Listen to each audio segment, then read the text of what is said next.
It sounded like a freight train bearing down on. We do know that the gunman took off towards Troop Highway, preventing anyone from getting through as crews continue to clean up this train derailment. The car, when we arrived on scene, was completely flipped over. Their neighborhoods were completely destroyed. They saw as the FBI started breaking windows. 8 students were on board the bus at the time of the crash, about 35 feet deep, 50 feet across. We're in the red, which is still a tornado watch. Residents were finally allowed back into their homes just after 10 o'clock. Teams behind me going to be taking these carts around the aisles. Trucks are stalled on this hill because of the ice. That was killed in Sunday's tornado. I'm Alex Osiadacz, and we'll have a live report from Van coming up.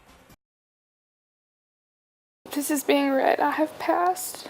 That's how Mitchell Wisenhunt starts one of his many letters that he left behind for his family. Mitchell passed away Saturday after a lengthy battle with Marfan syndrome. And even though Mitchell has passed, he's still trying to care for his family. In this grieving period for my wife, the last thing I want her to worry about is the coming cost of my funeral. Ashley Wisenhunt discovered the letters her husband wrote along with notebooks of poetry.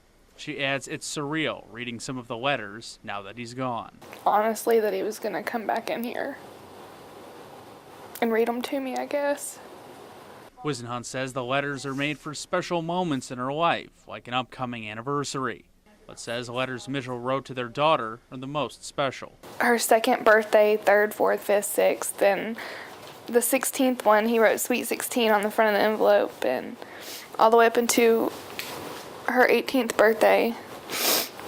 Wisenhunt says she's going to respect her husband's wishes and let her daughter open the letters for each occasion.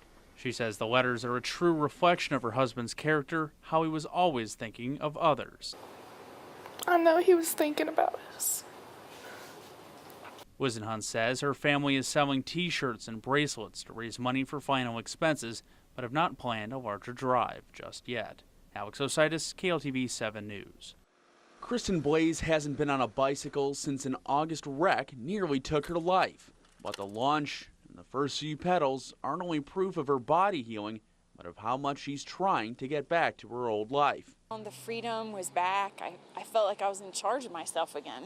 Blaze says since the minute she entered rehab after the wreck, she's been working to get back on her bike. She was a champion cyclist before pins were placed in her hand and back, and already has a plan to return to her competitive roots. And it's just going to be about putting in the miles and riding and riding and riding. And all the time spent in the hospital, rehab, and recovery at home, Blaze says she's not bitter toward the driver who struck her.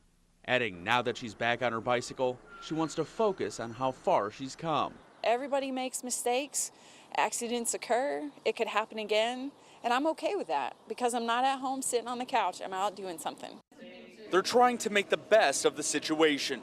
After surviving the worst storm to hit Van in decades, residents like Brian Shergott is ending another long day at a shelter just blocks from his home. Shergott says what's happening inside makes him appreciate the sense of community here in Van. I'd rather be here around people and just kind of give them more support and just saying, you know, we get through this as a community, not just as a individual person. Emergency managers set an informal curfew, saying for safety, staying inside their homes or the shelter will give cleanup crews the space needed to work. Resident Kathy Combs is thankful tonight that her home was spared and her family is safe. They lost a lot. I'm glad it wasn't me. I thank God for that. I have my grandbabies, so I'm very happy. Shergott says for his family, what comes next is starting to cross his mind. Learning about how them being able to rebuild and restart over. Caring, committed, proud of East Texas. You're watching Good Morning East Texas. Good morning, East Texas. Thanks for joining us. People applying for jobs at Workforce East Texas say their personal information is being stolen in the process. The Better Business Bureau confirms someone is posing as an employee.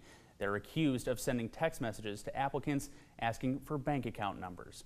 The BBB recommends forwarding any suspicious text messages to 7726. Your provider will flag the number and block that person from contacting you. Authorities are looking for a mobile home stabbing suspect. Around 4:30 Thursday afternoon, Bowie County Sheriff's deputies found a man stabbed at the Liberty Ilu Mobile Home Park. The victim was taken to the hospital with a stab wound to the chest. Right now, his condition is not known, but deputies say he did suffer serious injuries. No suspects have been named. A group has filed a complaint with the Attorney General over those speed cameras planned for Smith County school zones. Grassroots America We the People says they don't agree with the constitutionality of the cameras like these seen in Kaufman County. They also question what they call a violation of the Texas Open Meetings Act for the agenda where the program was approved. They say the agenda is too vague. The Smith County Commissioner's Court does not have the camera system on the agenda for the next meeting. The program's planned rollout is still slated for next school year.